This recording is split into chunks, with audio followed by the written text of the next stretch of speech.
Innovation जो है ना, या तो कारखाने कुदरत में कुछ ऐसे वाकयात होते हैं जिसकी वजह से आती है, या आप लोग खुद कोशिश करते हैं। हाँ। अब मुल्क खुदा दाद में ये है कि ना तो ऐसे वाकयात हो रहे हैं कोई, और ना हम खुद कोशिश कर रहे हैं। हम लोग ये कोशिश करते हैं, देखें ना, आपने, आपके पास इकोनॉमी है, आपने आज तक अपनी प्रोडक्शन बढ़ाने के लिए या अपनी वेल्थ क्रिएशन के लिए कौन से स्टेप लिए हैं? कोई नहीं।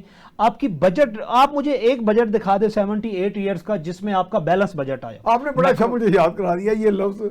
हमारे एक लीडर ने, इमरान खान, मैं उनके सामने बैठा था एक ठीक है जगह पे, तो वो कह रहे थे कि जी वेल्थ क्रिएशन के ठीक प्रोजेक्ट। है।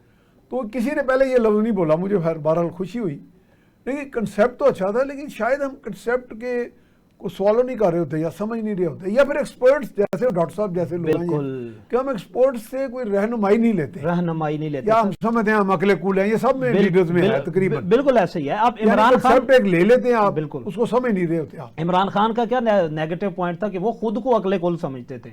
अब वेल्थ क्रिएशन के लिए आपने लेके जाना है, तो वेल्थ क्रिएशन के लिए आपने सपोज कोई एक डिपार्टमेंट बना दी है जिसके जिम्मे यही है कि उसने प्रोडक्शन लेवल जो है या वेल्थ क्रिएशन जो है उसको माइक्रो लेवल से उठा के लेके आना है। लेकिन उस माइक्रो डिपार्टमेंट वाले तो फिर अपना माल पानी वही ना, उस माइक्रो बिल्कुल ऐसे वो वेल्थ क्रिएशन अपनी कर रहे होंगे, उसमें वेल्थ क्रिएशन डिपार्टमेंट या डिपार्टमेंट में बैठे हुए और टेक्नोक्रेट या एक्सपर्ट। अब हमारे यहाँ एक चीज क्या होती है कि हमने सानिया निश्तर को लेके आए गए थे जिसके पास एक्सपीरियंस क्या था जी, वर्ल्ड बैंक का था एक्सपीरियंस, जिसके पास IMF का एक्सपीरियंस था। उसे यह नहीं पता था कि पंजाब के 36 जिला का, उसे KP के जिला का नहीं पता था, उसे सिंध के जिला का नहीं पता था कि वहां पे लोगों की जरूरत नहीं था, उसका लोकल कनेक्ट नहीं था।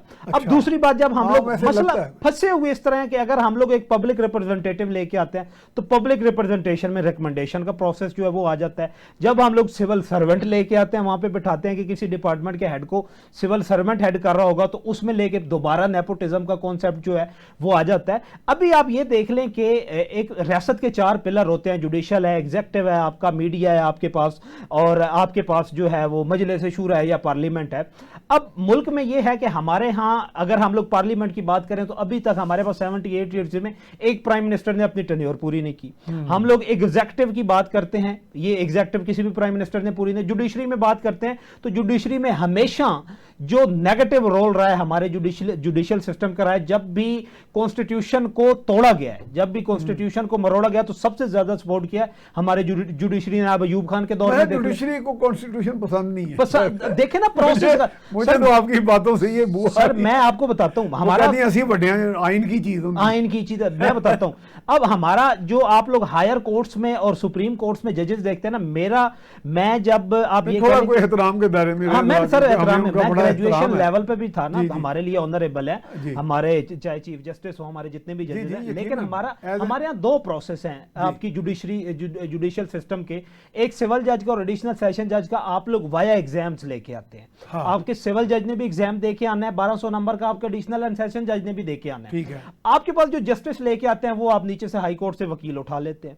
उसमें आपकी पार्लियामेंट जो है डिसाइड करती है। पार्लियामेंट जब डिसाइड करते हैं तो उसमें पर्सनल लाइकिंग और डिसलाइकिंग आ जाती है। अब आपका मतलब total no lateral entry. Sir supreme judicial council आपके पास है, यहीं से इम्तिहान पास करके जैसे CSS के लोग ऊपर जाते हैं। बिल्कुल, जुडिशियल सिस्टम में आपके पास 2 साल का एक्सपीरियंस सिविल जज के लिए चाहिए, 6 साल का आपके पास एडिशनल सेशन के लिए चाहिए, वही 14 साल की जो आपने सुप्रीम जुडिशियल काउंसिल की जो फॉर्मेलिटीज है कि 14 साल का एक्सपीरियंस या 20 साल का एक्सपीरियंस जो है वकील को होना चाहिए, तब वो एलिजिबल है। 20 साल का एक्सपीरियंस उसी वकील को लेके एग्जाम के थ्रू लेके आए, उसके ऊपर किसी का एहसान नहीं होगा। फिर वो जो डिसीजन करेगा वो आइन और कानून के मुताबिक होगा, और फिर वो कॉन्स्टिट्यूशन को सामने रख के और कॉन्स्टिट्यूशन को पढ़ेगा भी, और कॉन्स्टिट्यूशन को फिर सुप्रीम जो है एक्सेप्ट भी करेगा। चलो डॉक्टर उसके बाद डॉक्टर साहब ये जो कंसेप्ट है कि वैसे जब मैंने CSS किया था अबाउट 50 ईयर्स अगो, तो हमें कहते थे जी ये कन्फ्यूशियस ने आइडिया दिया था कि बड़ी एलीट किस्म के लोग आए, और मुझे एक चाइना का डिग्निटरी भी एग्री कर रहा था कि हम भी कैरियर जो ऑफिसर्स हैं ऐसे ही आते हैं। अच्छा, लेकिन ये भी कोई इतना सक्सेसफुल तो नहीं हुआ, पर्टिकुलरली पब्लिक को डिलीवर करने के हवाले। बड़ी खूबसूरत किताब है जो 1998-99 में एंड ऑफ द सेंचुरी हिस्ट्री में लिखी गई।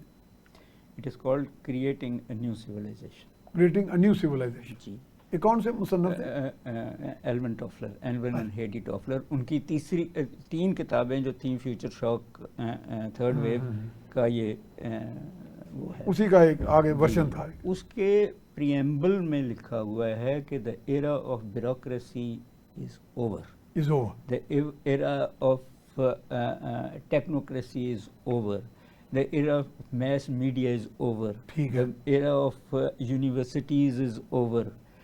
ये जो इंटरनेट का रेवोल्यूशन है ये सारी चीज़ों को वो सरपास कर गए। यूथ का अब एम्पावरमेंट है जो हाँ। हमने नहीं दी, वो फिर नए आइडियाज़ को नए तरीके, अब आप देखिए ना कि लोगों का पढ़ने का रुझान कम हो गया है, लोगों का मीडिया को सुनने का रुझान हो गया है। मैं उसमें एक छोटी सी बात कर लूँ कि मेरे बच्चे जो थे अपने नाना नानी की तरफ गए हुए थे और वहाँ जियो और पीटीवी देखते, वापस आके मुझे कहते हैं कि थैंक यू आपने वो नहीं केबल नहीं लगाई, क्योंकि सिर्फ फैमिली प्लानिंग के इश्तेहार आते थे और कुछ नहीं था वहाँ।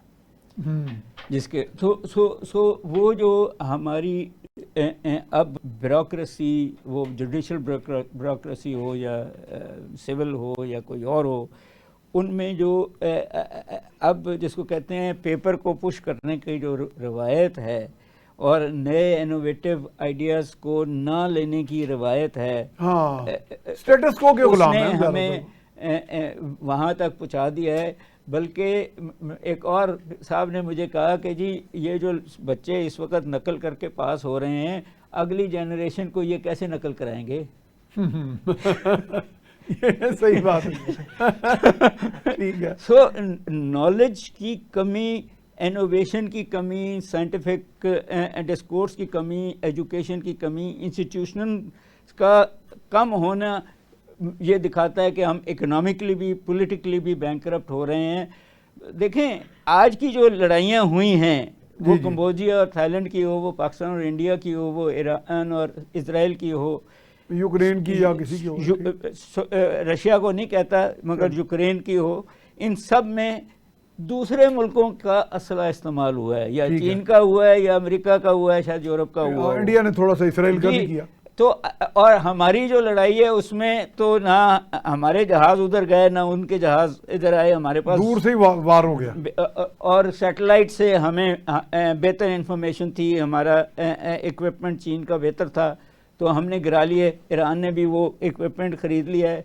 तो सवाल फिर पैदा होता है कि अब ये सारी जो है लड़ाइयाँ या सारी मल्टीनेशनल्स की प्रोडक्टिविटी के विंडशील्ड एक मुल्क में बन रही है, हॉर्न दूसरे मुल्क में बन रहा है, हाँ। इंजन तीसरे मुल्क में बन रहा है, कहीं आके आप, तो वो जो ग्लोबल वर्ल्ड है उसको समझना बहुत ज़रूरी है। दवाइयों का भी यही हाल है, उसकी जो सॉल्ट्स हैं वो पाकिस्तान से जाते हैं, जी जी, बहुत सी दवाइयों बनते वो हिंदुस्तान में, ब्रांड लगता है किसी यूरोपियन या अमेरिकन मुल्क का, कपड़ों का भी यही हाल है। जी जी। तो हमें, मेरा एक अजीज मेरे लिए अमेरिका से कपड़े लाया, वो मैंने पहनने से पहले देखा मेड इन इंडिया लिखा था। जी, हमने भी देखा कि मेड इन पाकिस्तान थे। मैंने लोग पथराव ना करना शुरू कर दिया। मैंने इंग्लैंड से खरीदे थे कपड़े, जिसके उनकी जो बहुत बड़ी दुकान है, सब जब खोले तो मेड इन पाकिस्तान थे। हाँ, तो Pakistan, made in Bangladesh, made in Vietnam. ये हमारे जो पॉलिसी मेकर्स हैं उनको ये नहीं समझ आ रही कि वो समझते हैं कि उनके बच्चे तो मुल्क छोड़ के चले जाएंगे, मगर जो मुल्क है उसके अंदर जब तक आप ये नई टेक्नोलॉजीज़, नई सोच, नई वे ऑफ लिविंग, एक छोटी सी 100 सफ़े की किताब है जो क्रिएटिंग ए न्यू सिविलाइजेशन, ज़रा उसको पढ़ लीजिए। अब तो वो ही 25 साल पुरानी हो गई किताब, ऑथर मर गया है, बट द पॉइंट इज़ के हमारे सिलेबस में things are taking shape, they should be taking shape. जब तक आप इस मुल्क के जो 60% बच्चे हैं उनको कोई स्किल्स और टेक्नोलॉजी। डॉक्टर साहब, ये मैं तो आपसे भी पूछना पहले, राणा साहब, व्हाई द गवर्नमेंट? क्या ये सारी चीज़ें गवर्नमेंट ही करेगी? क्या सोसाइटी खुद नहीं ग्रो कर रही इसके डिफरेंस सेगमेंट्स? चलें आप बताएं फिर। मैं पहले बता दूं। देखें जी, ये गवर्नमेंट तो नहीं सुधरेगी।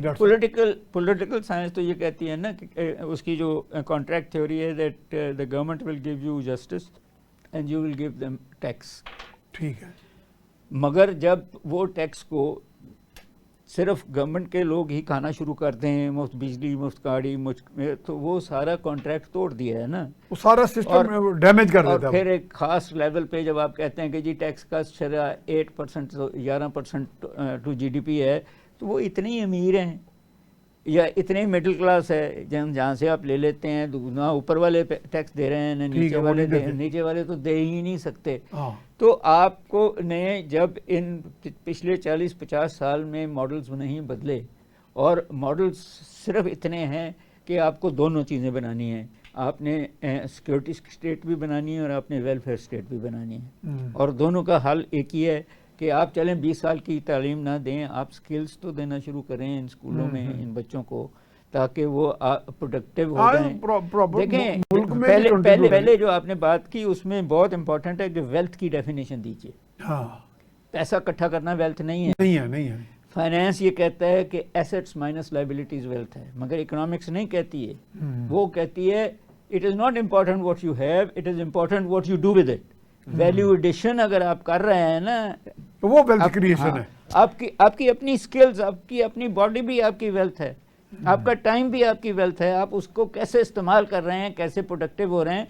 हम ठीक है रुपए में या डॉलर में उसको बॉडी के लिहाज से तो हमारी वेल्थ कईयों की अच्छी है, बड़े बड़े लोगों की बड़ी बड़ी अच्छी होती है, मगर वेल्थ क्रिएशन नहीं कर रहे हैं ना।